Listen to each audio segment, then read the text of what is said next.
purihin ang ating Diyos. Kaya ang lahat ay masigla, ang lahat ay masaya. Pero marami ang may karamdaman. Sabi nila, ano yan eh, mga suddenly, ito tawagin.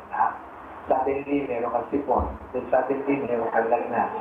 Then suddenly, ganyan ang nangyayari. May mga suddenly na nangyayari. Pero gusto ko sabihin sa inyo, na kung meron kayong karamdaman, eh lalo kayo dapat maging malapit sa Diyos.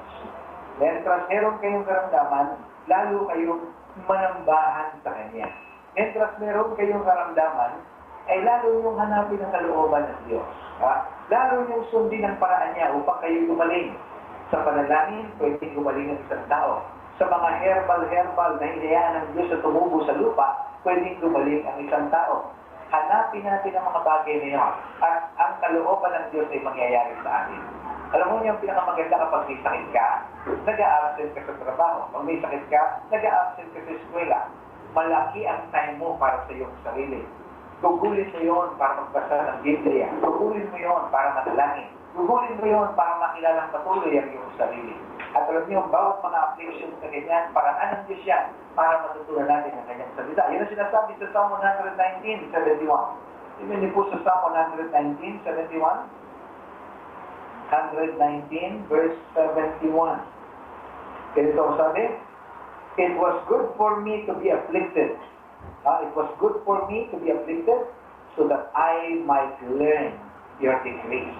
Mabuti sa akin na ako'y nasaktan, na ako'y nagkaroon ng karamdaman, na ako'y nakaranas ng hindi maganda, upang matutunan ko ang iyong mga kautusan. Reading ko, Psalm 119, verse 71, "It was good for me to be afflicted so that I might learn your decrees."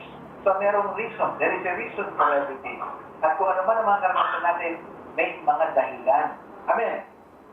Amen? Huwag kayong magalit sa Diyos pag nagkakaroon kayo ng sakit. Ang totoo niyan, magdala sa sakit natin ay bunga ng ating kapabayaan. Nagbasa ka sa ulan, nasipod ka. Nagpagod ka masyado, natuyo ka ng pawis, nagkasakit ka. May mga dahilan po. Pagka may mga tumutubo sa ating mga katawan, o di kaya tinitigyawat ka, o kung anong nangyayari sa iyo, kadalasan may mga impurity sa iyong katawan. Na sinasabi lahat yon na ikaw ay maglinis, ikaw ay mag-cleansing, ikaw mag-fasting, ikaw ay mag-diet. Iiwasan mo ngayon mga bagay na hindi maganda na pinapasok mo sa iyong katawan. Kapag may karamdaman ng isang tao, paalaala ng Diyos na ayusin ang kanyang sarili sa kanyang harapan. Amen? Huwag kayong magalit sa Diyos pag may sakit kayo. Minsan hinahayaan ng Diyos siya dahil gusto niyang matuto tayo. Okay? Kapag inuubo kayong ganyan, umuro hindi karamdaman, sabi nila. Ito raw po'y pahayag na mayroong hindi maganda sa loob ng isang tao. Ayan. Kaya kung may sakit kayo, lalo kayong maging malapit sa Diyos. Okay. Ngayong umaga, ipag-usapan natin ang tungkol sa isang lalaking tinawag na man after God's own heart. Ang pangalan niya po ay David. Sabihin niyo nga po yan? David. Siya po ay hero noong panahon niya dahil siya po ang pumatay doon sa siga ng Kanaan ng mga Pilisteo na kung tawagin ay si Goliath. Pinatumba niya si Goliath sa pagitan ng paghahagis ng tirador ng bato sa ulo ni Goliath. At pagbagsak ni Goliath, nilapitan niya ito, kinuha niya mismo yung espada ni Goliath, ipinutol yung ulo. Pinamputol doon sa ulo ni Goliath. Ganun katapang si David. Pero siya ay man after God's own heart dahil ang nais niya lagi ay i-please niya ang Diyos. Mahal na mahal ni David ang Diyos. Pinakita niya yung sanggita ng pagmamahal niya sa mga kautusan ng Diyos. Mahal na mahal ni David ang Diyos. Kayo ba'y mahal niyo ang Diyos? Yun ang mahalaga sa isang tao. Na malaman mo na ang Diyos lumikha sa iyo, tama lamang. It's just but proper that you love Him. That you reciprocate His love to you by loving Him back. Mahalin mo rin siya. At kapag ginagawa ng tao na mahal niya ang Diyos, napakaganda lang. And what is the way by which we can show our love to God? At sabi nga lang, if you love me, keep my commandments. Ang love natin ay na-express natin sa Diyos by obeying His commandments. Si David, he loved God so much na lagi siya nag-obey ng kautusan ng Diyos. Sa Salmo 1, ang talata ko ay 2, nagbanggit siya tungkol sa isang lalaking mapangan sa awit 1. Awit 1, ang talata ay 2. Ang sabi ron, and on His law He meditates day and night. Alam niya po yun, na ang kautusan ng Diyos ay kanyang pinagbubulayan araw at gabi. Kung merong isang tao who loves God's law so much, ito po ay si David. Sino po ito? Nag-meditate siya on God's law day and night. At sa Psalm 119, sa awit pa rin, 119, ang talata ay 18, siya yung nag-pray na habang na siya binabasa ang salita ng Diyos, nag-i-expect siya ng revelation from God. Sabi niya, open my eyes that I may see wonderful things from your law. Talagang siping magbabasa ng Biblia, naroon yung prayer niya, that God may open His eyes so that He may see wonderful things from God's law. Hindi siya basta-basta nagbabasa ng Bible. Hinihingi niya na makita niya ang magagandang bagay ng Diyos mula sa kautusan. Sabi po ni David, open my eyes that I may see wonderful things from thy law. Naroon na hindi lang siya basta nag-meditate on God's law, kanya pong hinihingi na mabuksan ang kanyang mga mata para makita niya ang mga kahangahangang bagay ng Diyos sa kanyang salita. At buksan niyo pa sa Psalm 119.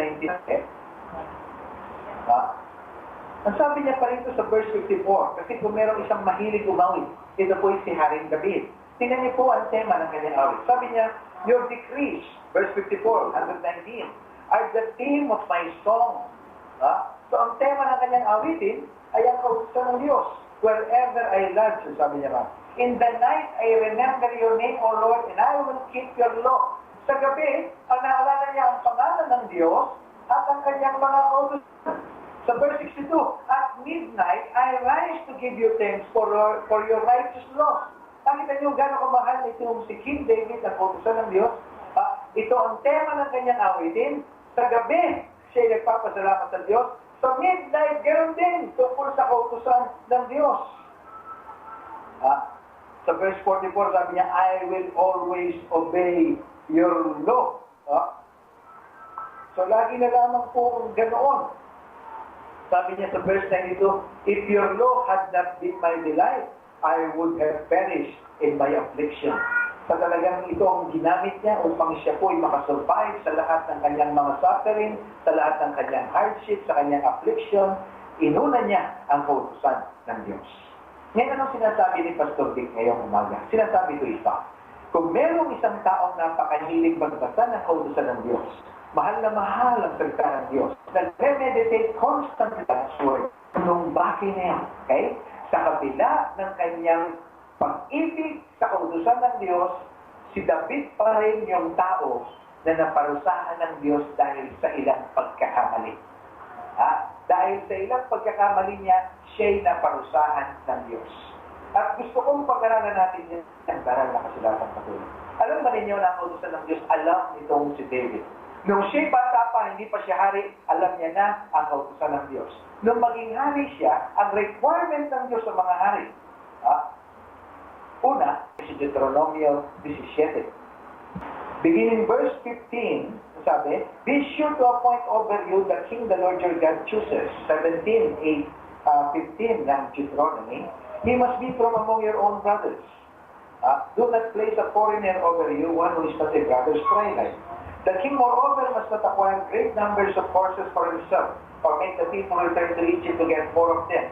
For the Lord has told you, you are not to go back that way again. He must not take many wives, or his heart will be led astray.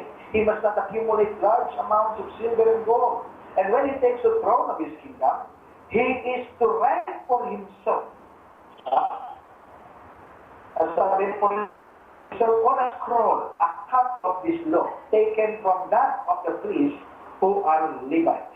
It is to be with him, and he is to read it all the days of his life, so that he may learn to revere the Lord his God, and follow carefully all the words of this law, and this decrees, and not consider himself better than his brothers.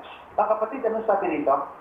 Si David, bukod sa maalam na siya sa kautusan ng Diyos, ang kabilin-bilinan pa ng Diyos sa lahat ng hari ng Israel, magkaroon sila ng sarili nilang kopya. They will personally copy the book of the law.